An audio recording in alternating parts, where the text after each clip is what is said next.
En el video anterior denunciamos cómo Salvador Rueda, auxiliado por Patricia Ledesma, transfiguró a Cuauhtémoc en lacayo del imperio, que, aunque baldado, cumplía solícito tareas que éste le imponía.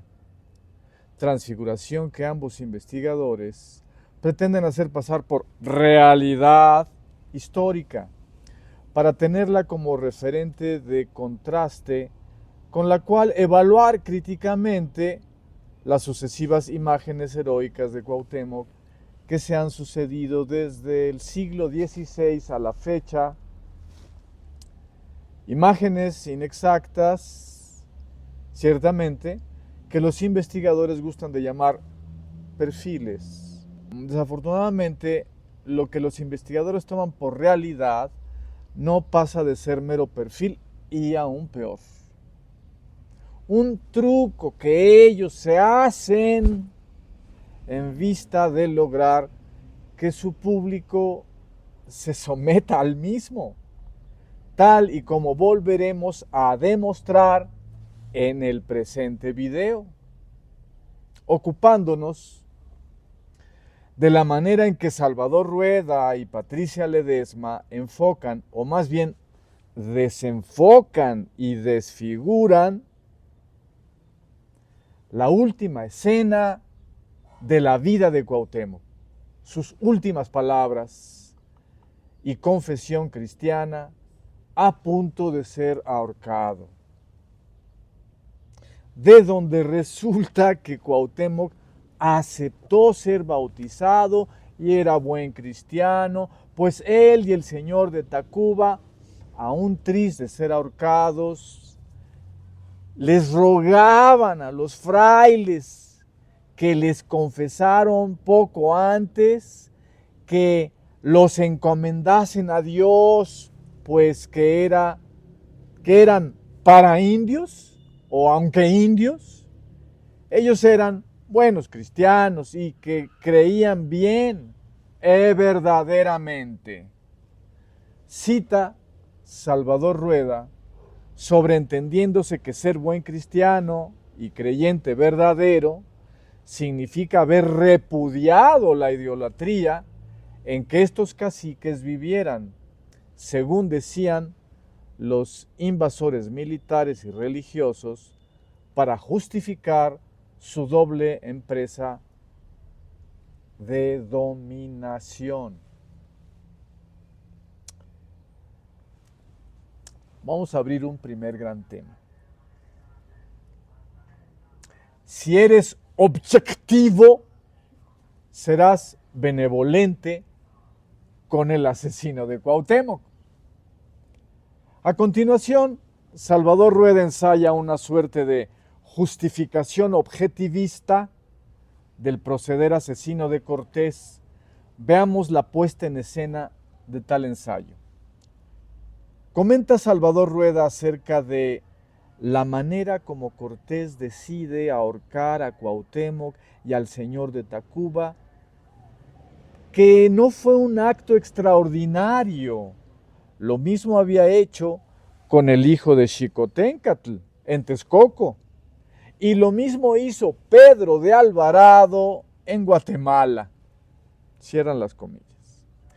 Es el caso, sin embargo, de que Carlos V regañó enérgicamente a Cortés, obligándole además a dar una fuerte indemnización a los deudos de Cuauhtémoc, que protestaron ante el rey por el injusto asesinato cometido por aquel, como consta tanto en el acta real correspondiente, contenida en la del virrey de Mendoza, cuyos textos pueden consultarse en el capítulo 12 del tomo 2 de México a través de los siglos, páginas 111 a 113. La primera, el acta real, firmada en Sevilla por el rey Carlos V el 14 de abril de 1523 y la de Mendoza en Nueva España el 8 de julio de 1547 por el virrey de Mendoza. Pero en contra de la opinión de Salvador Rueda, sucede que Carlos V no regañó a Cortés por lo que había hecho con el hijo de Xicoténcatl en Texcoco, de lo cual se enteró leyendo la tercera relación de Cortés. Tampoco mandó indemnizar a los hijos de Xicoténcatl hijo, asesinado por Cortés, de tal manera que a juicio del rey, el acto de Cortés fue algo extraordinario y le disgustó sobremanera. Aunque a Salvador Rueda, más papista que el Papa, o más colonialista que la corona española, a 500 años de distancia, más o menos, no le parezca extraordinario, pretendiendo falazmente que objetivamente en aquella época era perfectamente normal lo que hacían Cortés, Alvarado y otros invasores. Así que no deberíamos introducir juicios de valor nuestros del siglo XXI para censurar al capitán extremeño.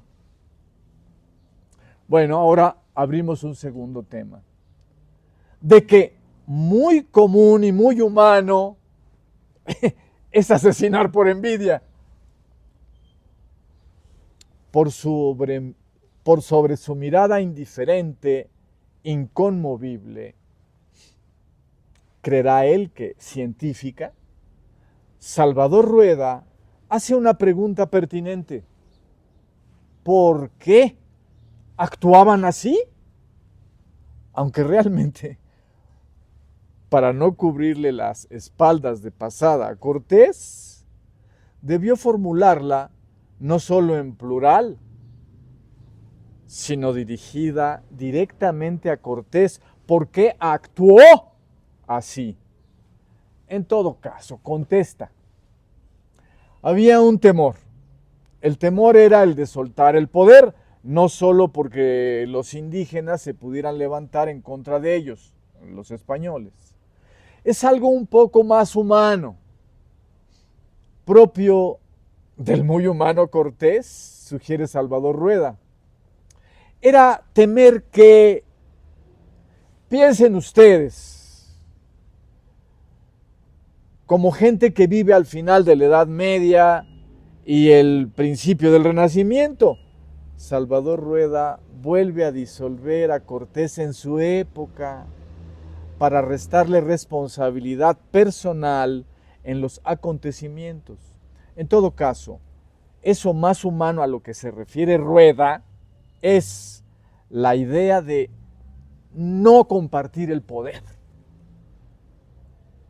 No se trata de que yo lo haya de dejar y me van a matar, o se va a rebelar contra mí. Ese es un pretexto, dice. Lo que no estoy dispuesto es a compartirlo y entonces los matas. Ese más humano de Salvador Rueda, referido al acto de asesinar por envidia, sugiriendo que es común asesinar por tal motivo, nos da idea de los criterios que el señor Rueda quiere imponer. Pero no dejemos de notar que, como de pasada, Salvador Rueda quiere afirmar que Hernán Cortés no tuvo miedo. No asesinó a Cuauhtémoc por miedo. Es lo que este presunto historiador quiere hacer prevalecer frente a aquellos que intentan explicar el tétrico suceso selvático del 28 de febrero de 1525, diciendo que Cortés tuvo miedo. Bueno, ahora vamos a abrir un tercer tema. dos trucos rosalegendarios de la historia de la conquista.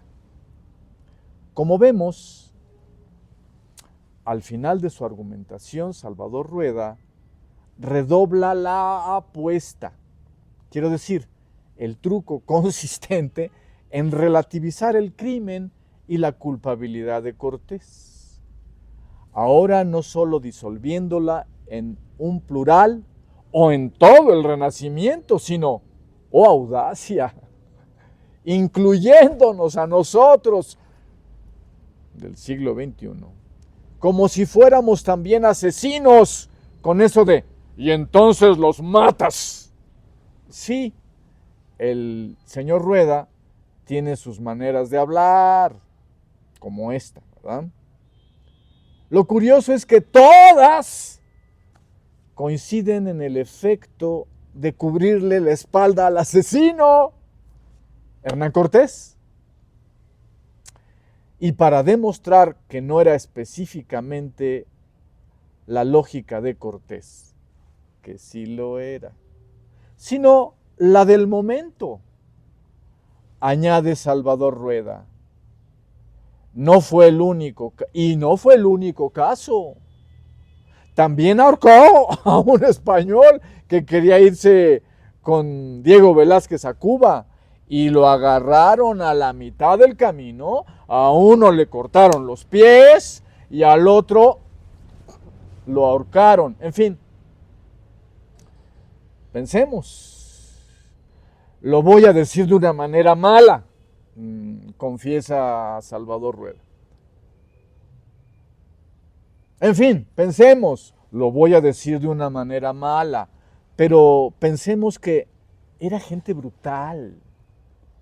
Aunque utilice el adjetivo brutal, no se atreve a utilizarlo singularmente para calificar los actos de Cortés. Y todavía añade un nuevo plural disolvente de la singularidad de Cortés, diciendo: no están dispuestos a compartir el poder y cortan. O sea, no se andan con cosas. Por donde la defensa singular de Cortés que implementa Salvador Rueda, disolviendo sus actuaciones en una generalidad, pasan a cumplir ahora una función inversa: exculpar a toda la invasión a toda la invasión española objetivamente. No se andan con cosas. Y si no se andaban con cosas, y ese era el talante general de los tiempos, Salvador Rueda nos prohíbe implícitamente que reclamemos, o siquiera nos asombremos y nos constriñamos a solo aceptar. Es decir, para que nos constriñamos a solo aceptar.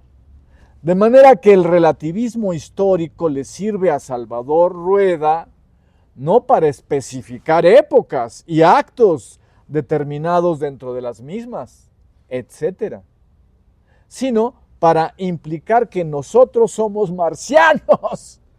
O a la inversa, que Cortés y el Renacimiento eran marcianos y que no podemos juzgarlos con nuestros parámetros terrícolas. Nótese que cuando Salvador Rueda relaciona lo general con lo particular, los fusiona falazmente en vista de exculpar a Cortés, primero, y luego a toda la invasión española. Y cuando diferencia una época respecto de otra, y ambas respecto de la nuestra, en realidad las extraña o aliena unas de otras, rompiendo entre ellas todo vínculo.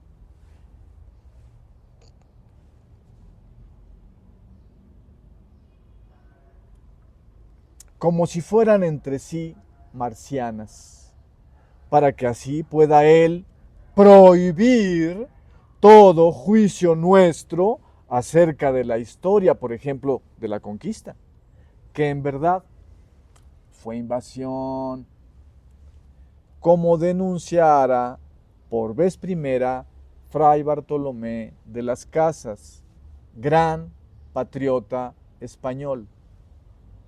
Pero hete ahí el grumo de esta tontería. Carlos V no lo aceptó y tampoco los deudos de Cuauhtémoc lo aceptaron y curiosamente, o más bien, muy humanamente, nosotros a 500 años de distancia coincidimos con el parecer del rey y de los deudos. E incluso tenemos derecho histórico objetivamente determinado para, además de coincidir con ellos, expresar ciertas singularidades de nuestro juicio acerca de aquellos eventos. Y para nada tenemos que quedarnos dentro de la cárcel construida por Salvador Rueda y los ideólogos rosa legendarios de la conquista, que parecen haber aconsejado al actual rey de España a proceder como procedió ante la invitación del presidente Andrés Manuel López Obrador de dar una disculpa conjunta a los pueblos originarios de México por los desafueros cometidos tanto durante la conquista como durante la historia del México independiente. Bueno, vamos a hablar de trucos que están involucrados en todo esto. Truco número 1. Si disuelves lo particular en lo general, lo exculpas. Es decir, exculpas a lo particular. Y recíprocamente. Ya exculpado, sirve para exculpar la muy humana, injusta invasión española. Truco 2. Reconocer que cada época es diferente, también en sus criterios valorativos, para así prohibir todo juicio adverso acerca de desafueros históricos como los de la conquista, pretextando que esa historia nos es completamente extraña.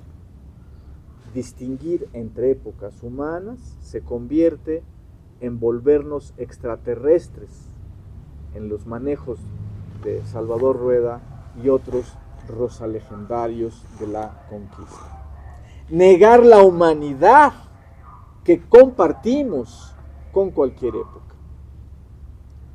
En síntesis, si el ideólogo, dígase Rueda, relaciona, es para fusionar y confundir.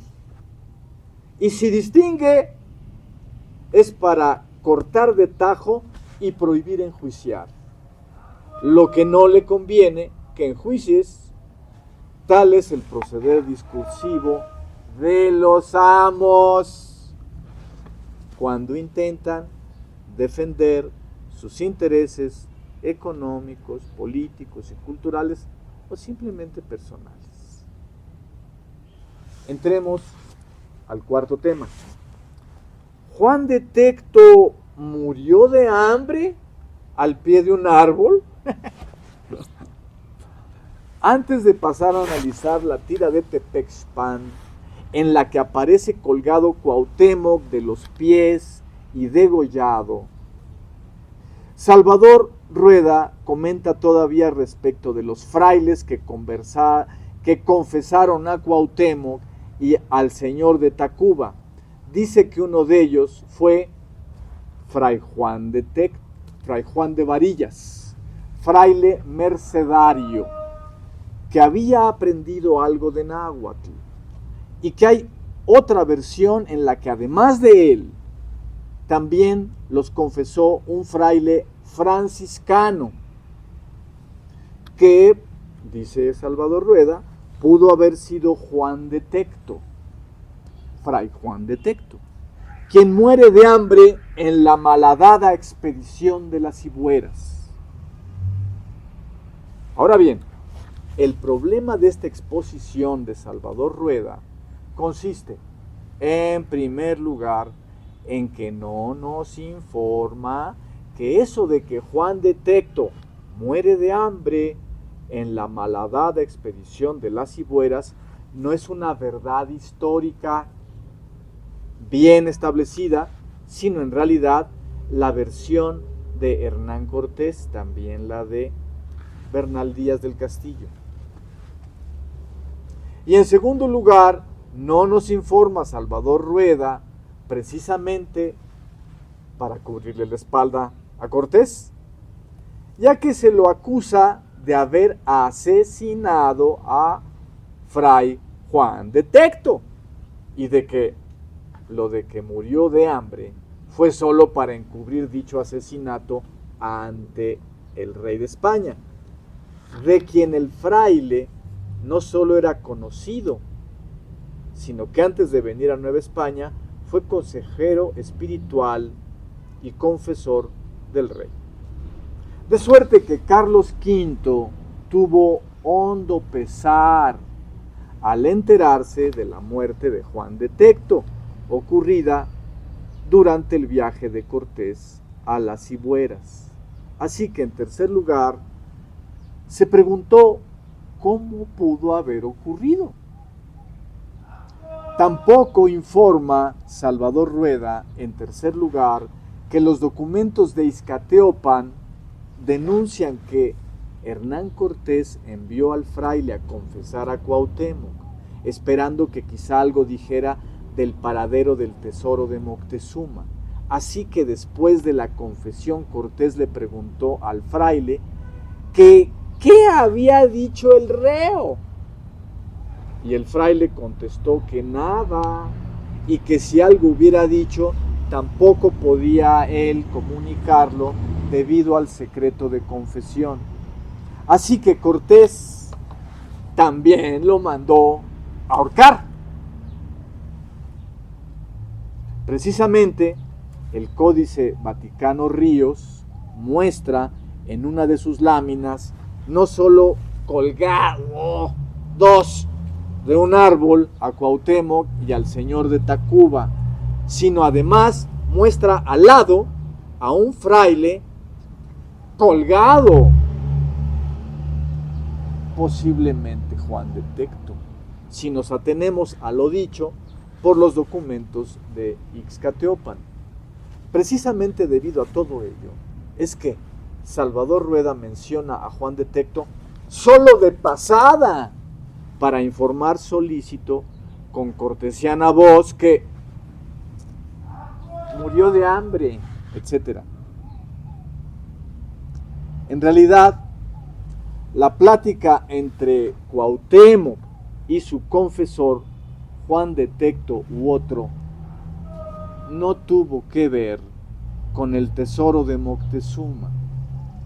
Ni Cortés podía pensar que si no pudo sacarle a Cuauhtémoc nada al respecto cuando lo torturó en 1521 con aceite hirviendo, quemándole los pies hasta llegar al tuétano, menos ante la muerte segura el Tlatoani iba a decir algo sobre dicho tesoro.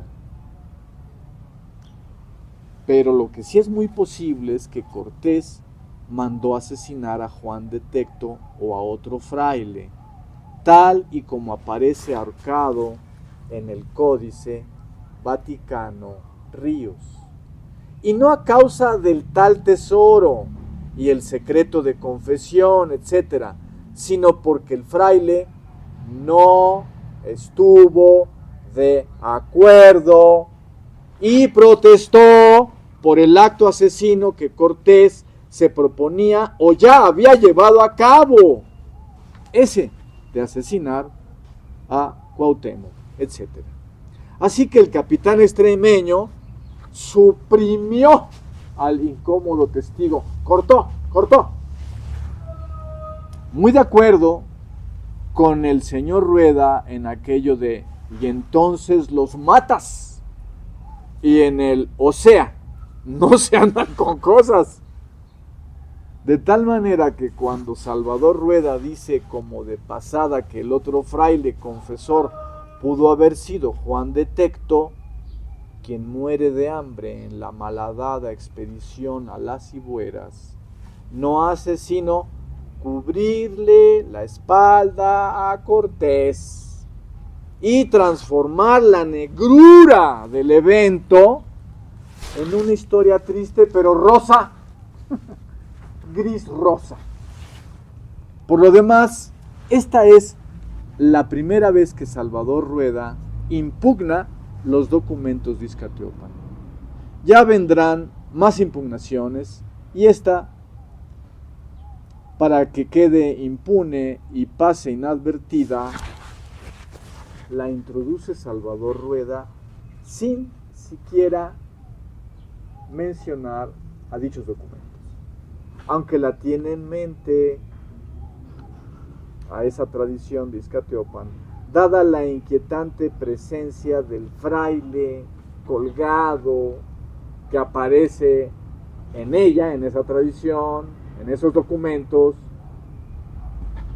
tanto como en el Códice Vaticano Ríos. Ahora, retornemos al inicio del video para tratar el tema que más le interesa fijar en la mente de su público a Salvador Rueda y a Patricia Ledesma. Este es el tema quinto. ¿Cuauhtémoc fue bautizado y era buen creyente? ¿Repudiador de su antigua idolatría? Así podríamos titular este tema. Patricia Ledesma dice: esta es una cita de Bernal Díaz, y cuando le ahorcaron dijo Guatemus: oh capitán Malinche, Díaz sabía que yo tenía entendido que esta muerte me habías de dar, había conocido tus falsas palabras. ¿Por qué me matas sin justicia? Dios te lo demande, pues yo no me la di cuando me entregaste tu persona en mi Ciudad de México.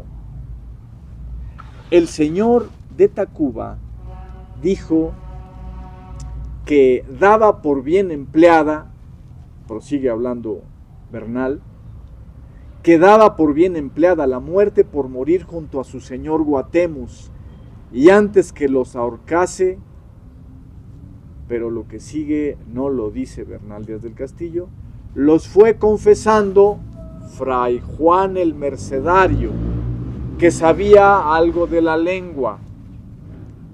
Y el escrito del señor Rueda, que Patricia Ledesma sigue leyendo de corrido, tampoco lo dice Bernal. Eso de que, y los caciques, esto es Cuauhtémoc y Tetlepanquetzal, señor de Tacuba, les rogaban a sus confesores los encomendase a Dios, que eran para indios, buenos cristianos, y creían bien verdaderamente. Pero Bernal Díaz del Castillo, si bien lo último que Patricia Ledesma lee a renglón seguido y como si todo lo hubiera dicho Bernal Díaz del Castillo, para así darle rango a todo lo citado de mencionado por el testigo de la conquista que fuera Bernal, ahora sí cita a Bernal, ya al final de todas las inserciones. Fue esta muerte que les dieron muy injustamente, dice Bernal, y pareció mal a todos los que íbamos. Este collage de sentencias que efectivamente pronunció Bernal con cosas que él no dijo, sirve sobre todo para hacerle decir a Bernal Díaz del Castillo lo que no dijo, que Cuauhtémoc, uno de los caciques, confesó ser buen cristiano y verdadero creyente, dígase, repudiador de idolatría. En primer lugar, tenemos la cuestión de si Cuauhtémoc fue bautizado o no. En segundo lugar, si sobre esta base asumió el bautizo políticamente o religiosamente, esto es, aceptando las creencias de la religión cristiana o solo para formalizar el sometimiento a la corona y a Cortés, etc. En tercer lugar, resta aún que si aceptó las creencias cristianas, también aceptó rechazar las propias, señaladas falazmente por los católicos de entonces como idolatría, pero no por los naturales. Salvador Rueda y Patricia Ledesma asumen en bloque estas tres distintas cuestiones afirmativamente, de modo descuidado o interesado, cual fuera el proceder dogmático de muchos hispanistas opresores, ya de tiempo atrás, propiciando así, por el ataque que ello implica no solo a la verdad histórica, sino también a todas las personas que admiran y aman a Cuauhtémoc y a la civilización y a las culturas de Anáhuac, propiciando, digo, una respuesta defensiva también en bloque, dogmática, consistente en la negativa masiva. Cuauhtémoc jamás fue bautizado, ni asumió la religión cristiana, y menos repudió su propia y sabia religión, que no idolatría. Pero bien vistas las cosas, puede afirmarse que, número uno, si Cuauhtémoc aceptó fungir como tlatoani al servicio de Cortés y de la corona, precisamente para así servir y proteger a su pueblo, y más aún, para llevar a cabo la acción estratégica involucrada en la situación política de la flamante Nueva España, según dilucidamos el asunto en nuestro anterior video, si aceptó como lo hizo tal condición política impuesta por el invasor, digo, es muy posible que, en segundo lugar, el héroe comunitario Cuauhtémoc aceptara ser bautizado precisamente por las mismas razones por las que aceptó ser tlatoani títere, porque era el modo de proseguir más eficazmente la resistencia contra la invasión, y aún el proceder recomendado por la consigna de Anáhuac que él mismo pronunciara ante su pueblo, todavía en armas, por orden del Hueytlachtócano Consejo Supremo, el 12 de agosto de 1525, un día antes de entregarse concertadamente a Cortés, a fin de así atajar los asesinatos, el saqueo, la destrucción y abusos de todo tipo contra la población tenochca por parte de los ejércitos de Cortés, los aliados y el propio. Concertación que Cortés no cumplió, como se revela en las palabras de Cuauhtémoc, aún triste de morir. Y de ahí, dado este incumplimiento, las versiones de cronistas incluyen en primer lugar Cortés, de inventar que Cuauhtémoc fue hecho prisionero por García Holguín cuando se daba a la fuga. Las palabras postreras de Cuauhtémoc las refiere Bernal del siguiente modo: porque me matas sin justicia, Dios te la demande. pues yo no me la di la justicia, no fui justo conmigo mismo, con mi pueblo y con la situación auténtica, pues yo no me la di cuando te me entregaba en mi Ciudad de México. Palabras con las que el héroe no solo rememora la ocasión, sino también denuncia el carácter traidor de Cortés, en quien confió y por eso creyó que cumpliría su promesa, condición para que Cuauhtémoc se entregara. Precisamente por creer en el mentiroso y traidor, afirma Cuauhtémoc que no se dio a sí mismo justicia, es decir, que no vio justamente cómo se configuraba la situación del desenlace del sitio de Tenochtitlan, pues pactó con el ya reconocido traidor mendaz como si no lo fuera. Ahora bien, este pasaje de Bernal, tan importante, se encuentra viciado en la cita que de él ofrece Salvador Rueda y que Patricia Ledesma leyera durante la conferencia.